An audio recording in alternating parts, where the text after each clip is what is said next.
नमन है उस धर्म को जो रक्षा की अपेक्षा करता है परंतु स्वयं कमजोर नहीं होता। नमन है उस योद्धा को जो अपने लिए नहीं दूसरों के कर्तव्य की रक्षा के लिए युद्ध करता है। और नमन है उस विजय को जो अहंकार नहीं शांति स्थापित करती है।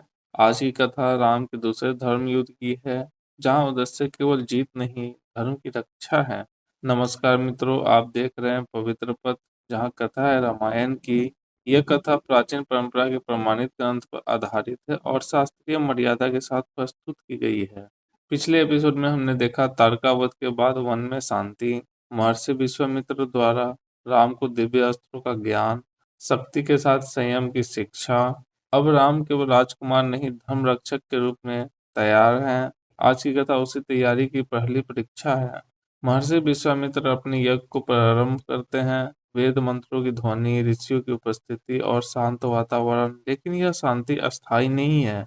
ऋषि जानते हैं राक्षस अवश्य आएंगे। राम और लक्ष्मण यज्ञ की रक्षा के लिए सतर्क खड़े हैं।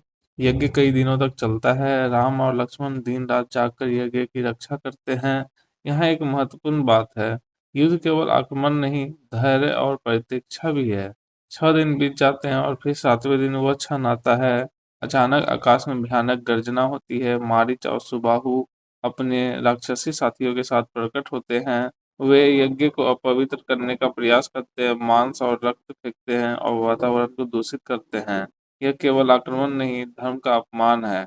राम शांत रहते हैं, वे जल्दबाजी नहीं करते। पहले वे स्थिति को समझते हैं, फिर अपने अस्त्रों का उपयोग करने का निर्णय लेते हैं।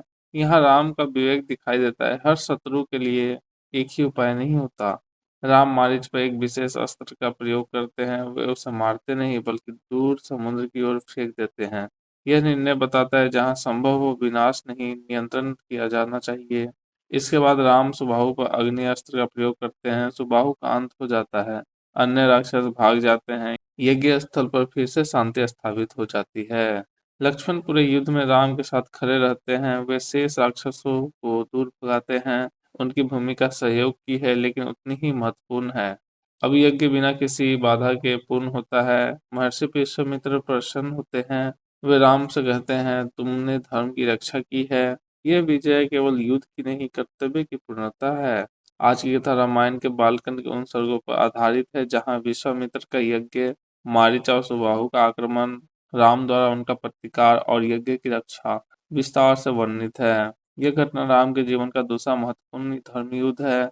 आज की कथा हमें यह सिखाती है, धर्म की रक्षा के लिए केवल शक्ति नहीं, धैर्य भी आवश्यक है।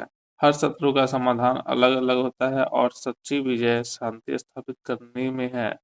राम का यह युद्ध हमें सिखाता है, सच्चा योद्धा केवल लड़ता नहीं, परिस्थिति को समझकर सही निर्णय लेता है। आज की कथा रामायण के संबंधित कांड और सर्ग की परंपरा के अनुसार प्रस्तुत की गई। पवित्र पथ के साथ जुड़े रहिए। जय श्री राम।